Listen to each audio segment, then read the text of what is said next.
Order! Order! You are an incorrigible delinquent at times. Behave yourself, man!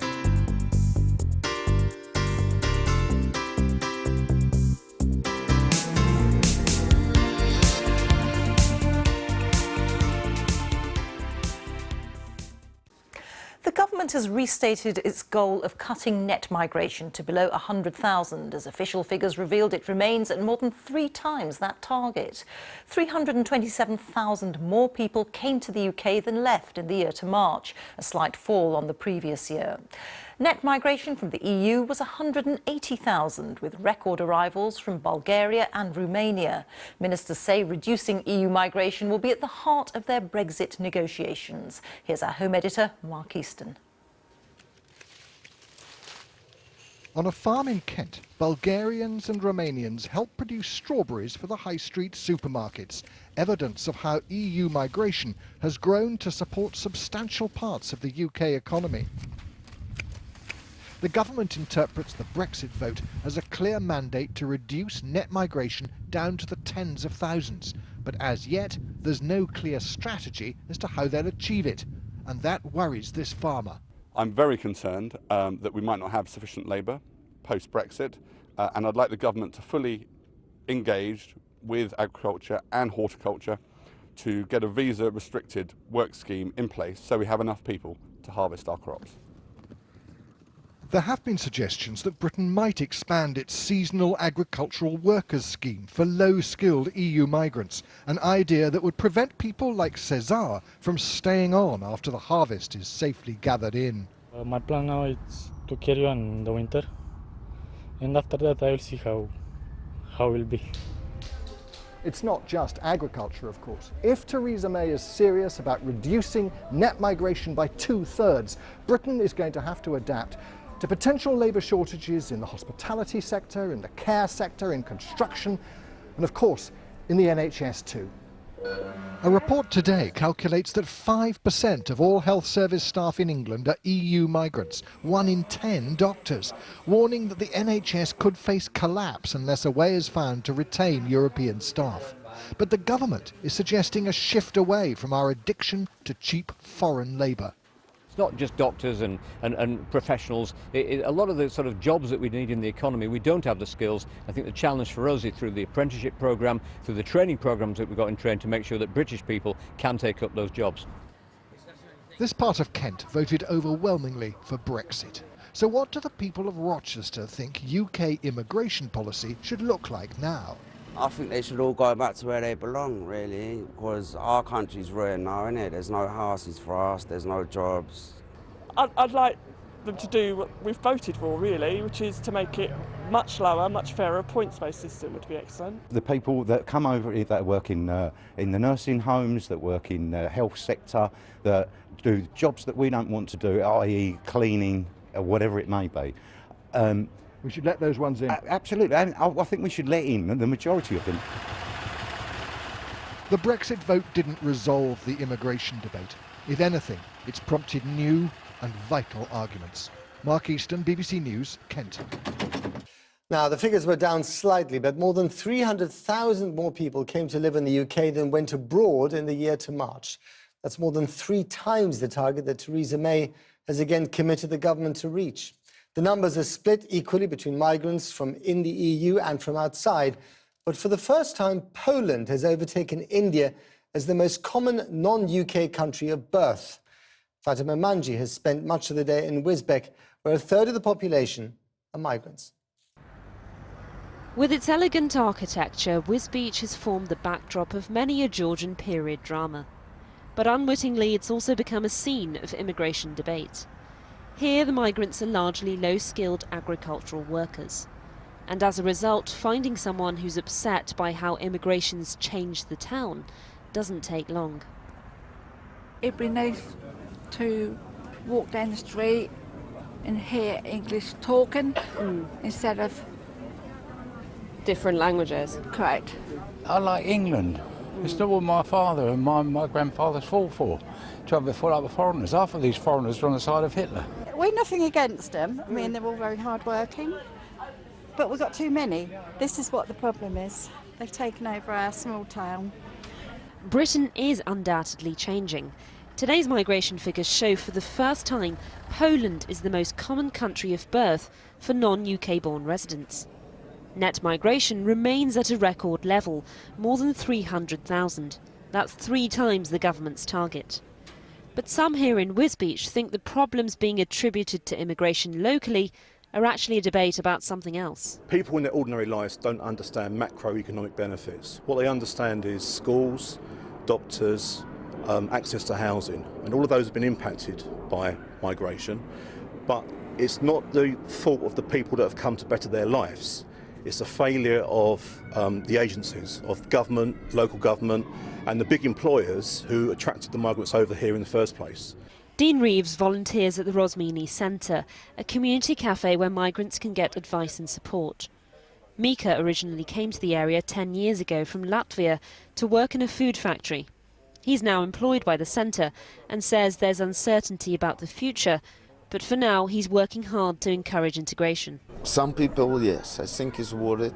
They come, they try to doing residency, to stay in England. I think if this person to working hard here, he pay taxes, he prove really he is working here. Yeah, I don't think is English government tries to send these people out.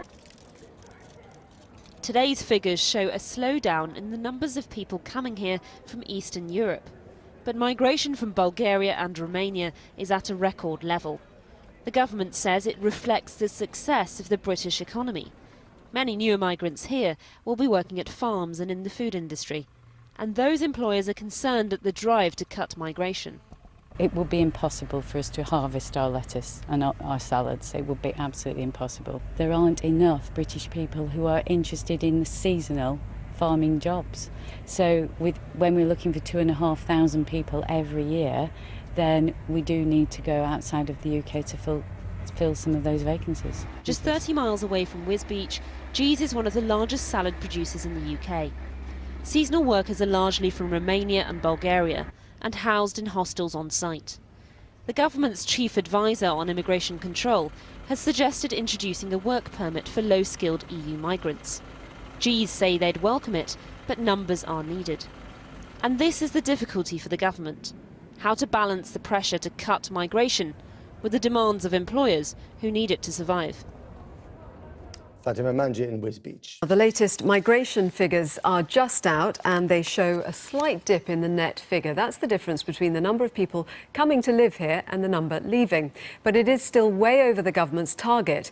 In 2010, David Cameron promised to reduce net migration to under 100,000 per year, figures last seen back in the 1950s. If we take the steps set out today, if we deal with all the different avenues of migration, legal and illegal, then levels of immigration can return to where they were in the 1980s and 1990s, when immigration was not a front-rank political issue. And I believe that that will mean net migration to this country will be in the order of tens of thousands each year, not the hundreds of thousands every year that we've seen over the last decade. Yes, Britain will always be open to the best and the brightest from around the world and those fleeing persecution. But with us, our borders will be under control, and immigration will be at levels our country can manage. No ifs, no buts. This is a promise we made to the British people, and it is a promise we are keeping. Well, since then, net migration to the UK has climbed to 330,000 per year. If you forget the number of people leaving the UK, the total number of those arriving is 630,000. If you look at the countries people are coming from, in 2015, net migration from inside the EU was estimated at 184,000, almost the same as net migration from outside the EU, which is 188,000. As a member state of the European Union, Britain is committed to freedom of movement, which means that while the UK remains within the EU, it cannot limit the number of people coming to live and work here from other member states. As a result, during the EU referendum campaign, levels of immigration were a major issue. A key statement on immigration, signed by leading Brexiteers Boris Johnson, Michael Gove, Gisela Stewart and Priti Patel, pledged that after Brexit, this automatic right for EU citizens to live and work in the UK would end, and that a points system, like the one used in Australia, where points are scored on things like skills and education, should be introduced to control levels of immigration. Since the vote, Prime Minister Theresa May has said one of the main messages that she has taken from the Leave vote is that the British people want to see a reduction in immigration. She has said that she remains committed to bringing immigration down to sustainable levels, which she defines as below 100,000. But figures released today from the think tank British Future reveal that only a third of British people believe that the government will meet that target in the next 5 years, even after Brexit. So what will happen to levels of immigration to the UK after Brexit? Let's find the thoughts of some. In the studio with me, Phoebe Griffith from the Institute for Public Policy Research and Will Moy, the director of the fact-checking organisation Full Fact. And we're also joined from Brussels by the Conservative MEP and Vote Leave campaigner Daniel Hannan. Thank you all for joining us. Will, what are the prospects, the expectations of immigration being dramatically reduced once we actually do leave the EU? Well, nobody knows. Forecasting immigration is in some sense a mug's game. Nobody actually knows what's going to happen to immigration, and nobody can know what's going to drive people to come. The thing that's been driving a lot of immigration into this country over the last few years is the strength of our economy compared to economies in the rest of Europe. Obviously, in southern Europe, we've had some economies in real trouble, and the UK has been having a good time in terms of creating employment and that kind of thing. So if the economy changes, you might expect to see that change. But you doesn't cannot the debate accurately change by forecast the fact that when you're in the EU and there are rights of others to be observed, your hands are effectively tied. When your hands aren't tied, you control it, don't you? Well, yes, so we don't know when we will actually leave the EU. While we are in the EU, we do not have control over the number of people coming from the rest of the EU So to how immigrate much control into the UK. will there be once we're out? We don't know. So the next big choice that has to be made now that we've decided to leave the EU is on what terms do we leave? Do we want to retain effectively membership of the single market, for which the quid pro quo is probably going to be some level of freedom of movement, some still allowing people to come and live and work and study in the UK from the rest of the EU? Or do we say actually we leave the single market completely, in which case we might get complete control over EU immigration? But even that's speculative. We don't know the terms of a deal that might be made with the rest of the EU. Daniel Hannan, have the British people been misled all along on this debate? We heard earlier David Cameron saying no ifs, no buts, our border will be under control, promising net migration of under 100,000. We were told during the referendum campaign that Britain would be in control, that net migration would be reduced after Brexit. We're heading for Brexit, and it's still not clear what's going to be happening with immigration. Well, we promised during the referendum that we would take back control, and that, in my book, can only have one possible meaning, which is that no foreign court will get to determine who can enter the UK or who can remain in the UK. That will be a decision made by Parliament and the people. What will taking back control mean then? What should the figure be? Well, it means that we will then decide what rules to put in place, whether we want people to be able to come here and study, whether we want them to come for skilled work, which there seems to be quite a lot of public support for. I think most of the concern is about people coming, unskilled workers coming without jobs to go to and looking for work when they're here. I think there's very little concern about people coming to work in finance, pharmaceuticals and other high-end industries. But that would be a decision for us to decide ourselves. Sorry to interrupt, but the way that the debate has been framed has very much been around numbers. And it seems that the consensus is that the result of the referendum was British people saying they weren't happy with those levels of migration.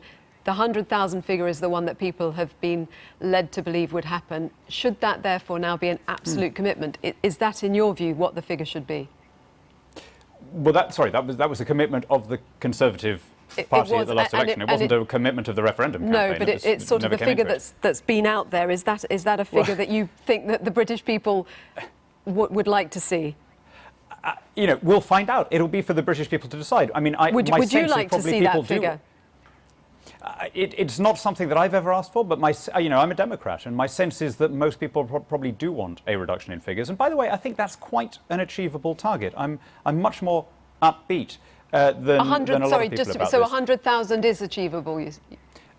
It's not going to happen immediately, but simple steps like taking away the right to come here if you don't have a job. That, I mean, something like 70,000 people a year come from the EU without work to go to. That would be a big change in itself.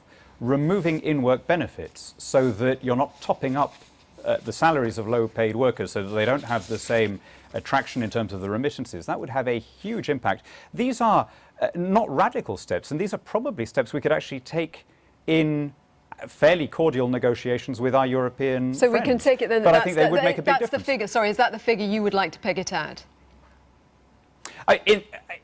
Look, it's not going to be a thing that every single year it's the same figure. It's obviously going to depend on the cycle. But I think that there has been too much immigration too quickly, and I think we can eventually. Yeah, but look, I'm not going to stand here and say it's going to be delivered within 2 or 3 years. We've seen. I mean, David Cameron obviously tried to do it and found that he wasn't able to. Why not be definitive about the figure? Because this is a debate that has been gone over, and the British people made their views clear at the referendum, and you were obviously one of those leading the charge to get out of the EU because of this issue. Why do you say that I was leading the charge to get out of the EU because of this issue? I don't think I ever made this my issue. It was a key issue. It wasn't my key issue. My key issue was democracy, which we're now going to restore. How we use that democracy will be for the British people. They may well want to cut numbers. That will be up to them. I'm actually personally quite liberal about immigration, but the key thing for me is getting back control. Phoebe Griffith, Institute for Public Policy Research. What's your organisation's perspective on what the figures should be and what's achievable? Well, our perspective is that the sooner we get rid of the sort of crude 100,000 figure, the better, really. Why do you say it's crude? It is just a very blunt instrument to manage a very, very complex issue. Our view is that you could still manage migration, you could still have targets, but the critical objective should be to disaggregate that target. So, in the first place, disaggregate highly skilled migration from low skilled migration. We know that public concern is mostly concentrated around the low skilled migrants. We've put a lot of a lot of pressure on public services, for example, in areas which have seen cuts. There is concerns around wage undercutting as a result of some forms of low skilled migration in low paid sectors. You know, that is an issue that you need to sort of tackle very differently to what we do, for example, vis-à-vis international students or vis-à-vis highly skilled migrants or investors. These two things should be kind of completely separated as soon as possible. That doesn't mean not having targets. That doesn't mean being very clear with the public that the government should be in control, that we do need a strategy to manage migration. But I think 100,000, you know, a figure we all know was pretty much plucked out of the air, is not really the way to manage what is a very complex issue. Thank you all very much for joining us.